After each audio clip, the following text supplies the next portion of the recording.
Cécile Duflot, ministre de l'Égalité des Territoires et du Logement, est en direct avec nous ce matin. Bonjour. Bonjour. Vous savez ce que nous allons faire, Cécile Duflot? Nous allons rejoindre Christophe Delay, qui se trouve actuellement porte d'Auteuil. Mon cher Christophe, où es-tu? Parce qu'on se tutoie dans la vie, alors tutoyons-nous à l'antenne. Ah bah on va pas absolument Jean-Jacques, je suis porte d'Auteuil, c'est l'un des points de contrôle évidemment qui a été organisé dans Paris intramuros, très efficace. Regardez, les voitures se succèdent les unes derrière les autres. Il y a une vraie volonté pédagogique de la part des policiers qui expliquent les raisons évidemment de cette décision. Cette voiture s'est fait arrêter parce que son numéro de plaque était pair, vous le savez, on roule impair. Je voudrais dire à Cécile Duflot, si tu le permets Jean-Jacques, vas-y. C'est qu'il y a un vrai sentiment d'inégalité. Voilà, il y a beaucoup par exemple, il y a beaucoup de femmes qui se sont fait arrêter ce matin, des femmes qui étaient dans l'obligation de conduire leurs enfants à l'école, qui sont revenues et qui se sont fait arrêter parce qu'elles étaient seules au volant. Évidemment, lorsqu'on a 3 personnes dans la voiture, il n'y a aucun problème, strictement aucun problème, puisqu'à 3 on peut passer quel que soit le numéro de la plaque. Mais quand on rentre, on se fait arrêter et parfois verbaliser. Vrai sentiment d'inégalité, vrai effort pédagogique de la part de la police.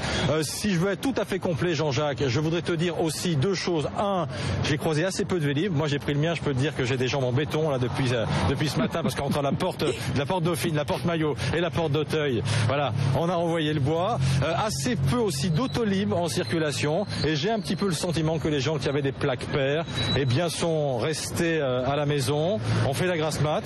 Et c'est peut-être pas très bon pour le PIB de la France, mais il faut sans doute passer par là. Bien, merci.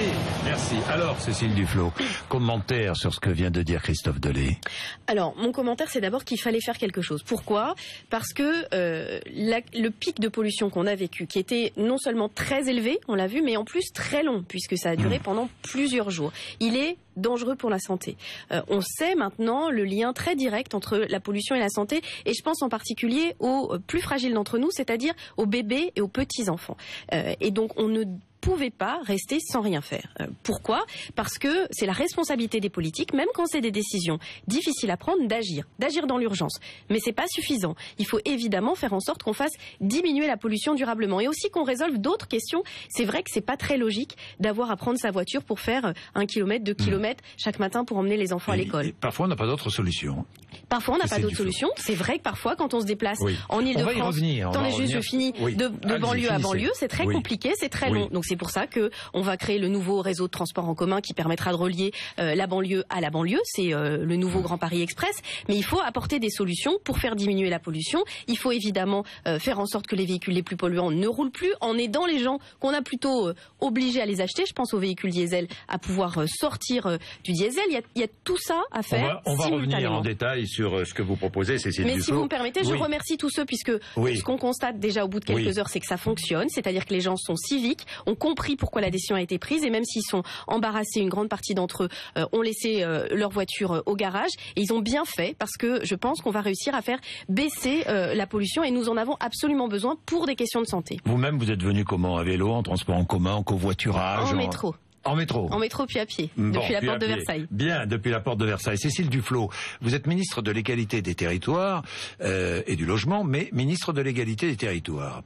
Pollution en Ile-de-France, pollution plus importante encore en région Rhône-Alpes, et en région Rhône-Alpes, il n'y a pas de circulation alternée. Alors vous allez m'expliquer pourquoi. Je pense qu'il y a un certain nombre de gens, dont les amis écologistes, qui demandent qu'il y ait le maintien des transports en commun gratuits dans l'agglomération lyonnaise et la mise en place de la circulation alternée. Mais pourquoi est-ce que ce n'est pas fait? Parce que pour l'instant, ça n'est pas prévu par la loi qui gère la situation en cas d'urgence. Et est-ce qu'il faut changer la loi? Je pense qu'il faut améliorer les dispositifs. C'est-à-dire, est-ce que la circulation alternée doit devenir automatique quand un certain seuil de pollution est dépassé? Automatique sur tout le territoire, ou du moins dans les régions, le seuil de pollution est dépassé. Je pense qu'il faut qu'on trouve les moyens d'agir et d'agir plus vite. C'est vrai que là, on a eu une semaine de pollution très intense, puis de pics très élevés, avant de mettre en place ce dispositif. Il faut peut-être qu'on ait des réactions plus rapides. Il faut aussi sans doute mieux informer la population, parce que je suis convaincue qu'une grande partie des habitants de notre pays n'ont pas envie de faire vivre les enfants dans cette situation-là. Oui, évidemment. Je vais revenir sur l'information. Mais qu'est-ce qui s'est passé? Pourquoi ce retard, Cécile Duflot? Vous vous êtes mise en colère? Racontez-nous. Écoutez, la décision a été prise, c'est ça l'important, parce qu'il fallait agir, je le redis, et il faut surtout agir. Vous êtes mise en colère? il faut agir à la racine du problème et aussi en urgence. Mais vous êtes mise en colère, vous avez bousculé un peu le gouvernement quand même, non? Écoutez, vous connaissez mes positions sur le sujet. J'ai un grand attachement d'abord à ce que un certain nombre d'alertes qui ont été données par les écologistes depuis des dizaines d'années. Vous savez, il y a 25 ans, quand on disait, et il y a des textes qui le montrent, quand les écologistes disaient que la pollution de la circulation automobile et de camions était dangereuse pour la santé, certains riaient au nez. C'est-à-dire disaient, c'est pas vrai, c'est un mensonge. J'entends encore d'ailleurs, ces jours-ci, des gens qui disent, c'est les particules qui viennent d'Allemagne, etc., etc. La réalité, c'est que dans les environs du trafic, c'est 40% de la pollution qui est issue de la circulation, donc 90% sont causés par les moteurs diesel. Donc il faut trouver une solution. Et que je souhaite, en matière écologique, qu'on aille plus vite, plus loin, de manière plus déterminée, pour pas qu'on justement mette dans des situations qui sont compliquées une grande partie de nos concitoyens, c'est pas Cécile Duflot, le gouvernement a beaucoup hésité avant de prendre cette décision, vous le savez bien, et le Premier ministre le premier, et le ministre de l'écologie aussi. Je vais pas revenir là-dessus. Non, c'est bien. Oui, c'est bien, alors que je sais que vous avez influé là-dessus. Mais enfin bon, la circulation alternée, je vous repose la question.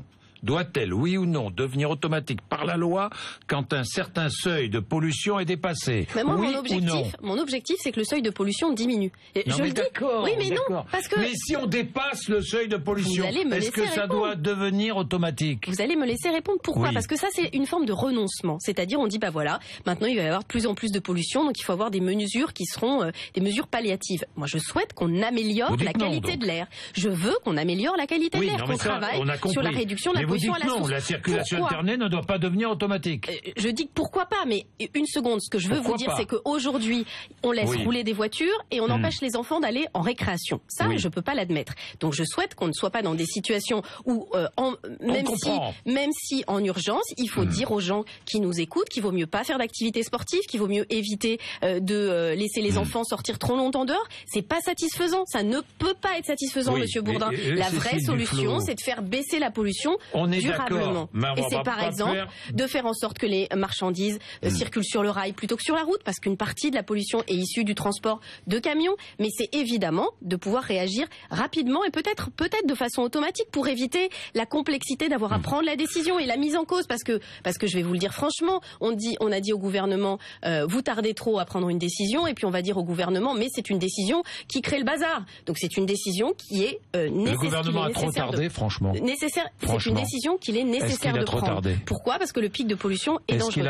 Vous m'avez déjà posé 3 fois la question. Je vous dis que la décision est prise et que c'est une bonne chose.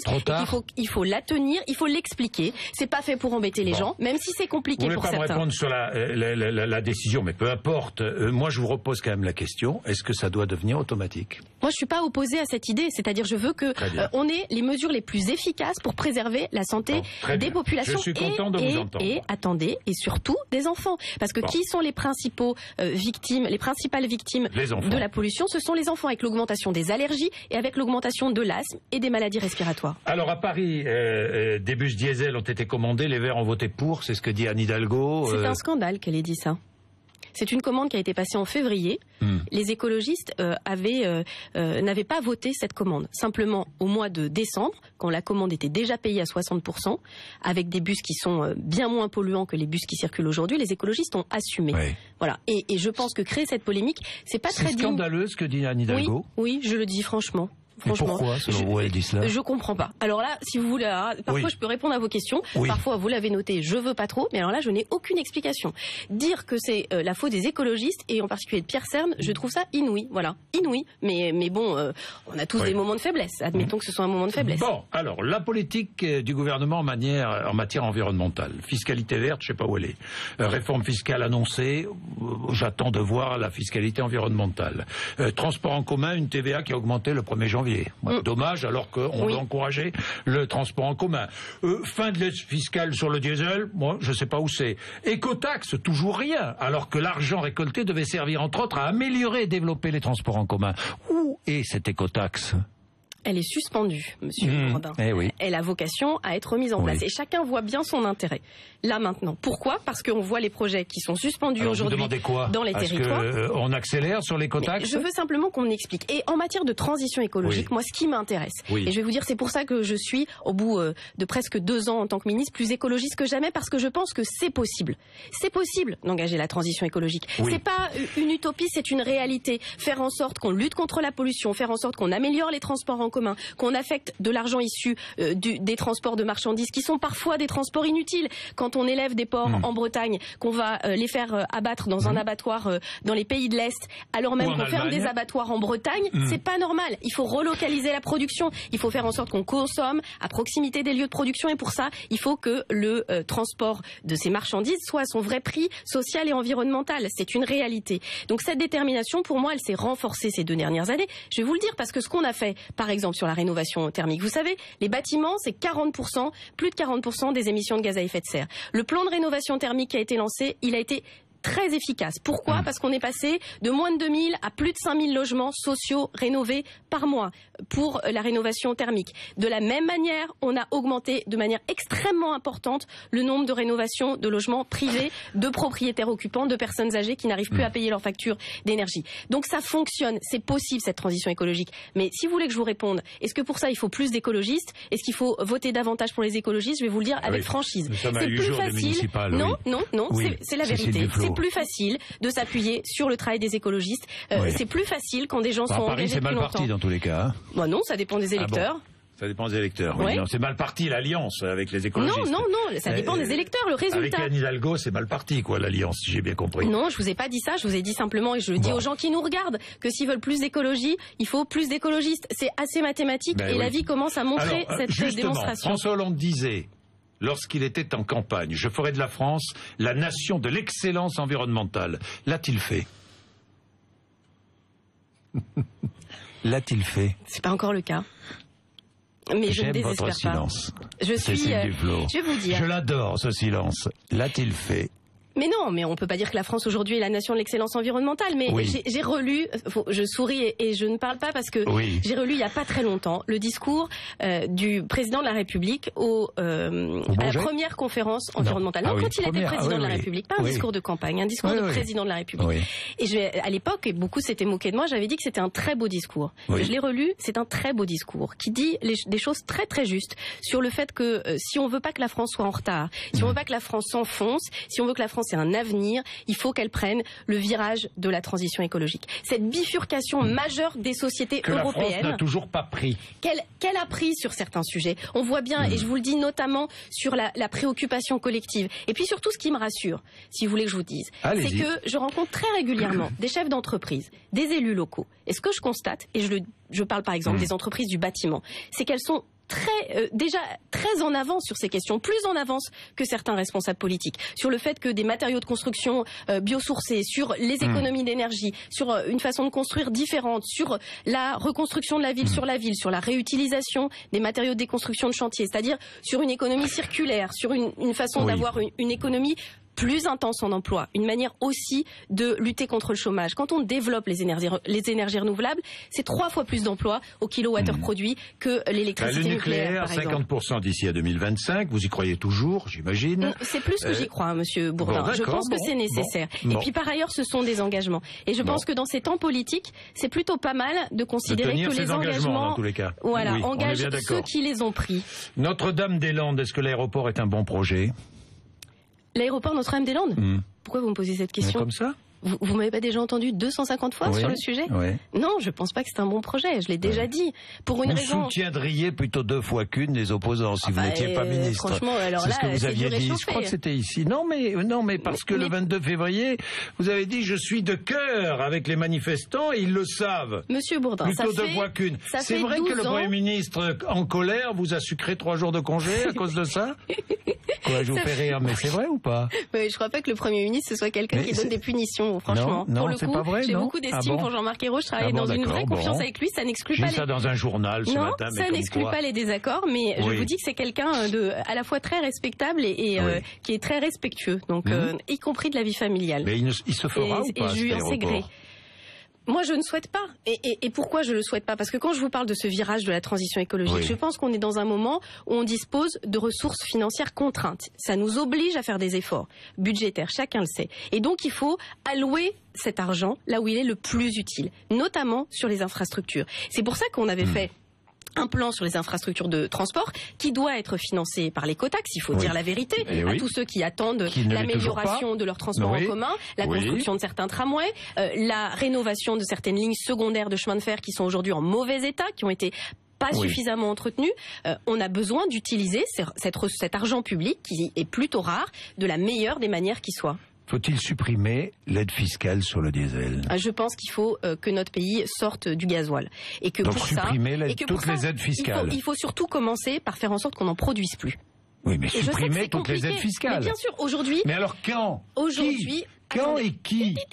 Une seconde. Aujourd'hui, on est dans une situation où on a, je le dis, et c'est pour ça que Madame Kosciusko-Morizet, elle ferait mieux de rien dire sur le sujet. On a encouragé les gens à acheter des véhicules diesel parce qu'ils étaient moins chers pour une part d'entre eux. Ils bénéficiaient davantage au moment de l'achat. Et en plus, parce que le diesel, de fait, a un différentiel de taxe qui fait qu'il coûte moins cher au litre. Donc, n'importe qui, des habitants de ce pays, s'est senti légitime à acheter ce type de véhicule et un peu coincé. Donc moi, je ne veux pas qu'on fasse payer à ceux qui se sont retrouvés coincés dans cette situation, poussés par les pouvoirs publics, la situation. Mais il faut y mettre fin. Bien sûr qu'il faut y mettre fin. Pour une autre raison aussi. Mais j'entends ça depuis des années, des mois et des années. Dans la bouche des écologistes, bien sûr.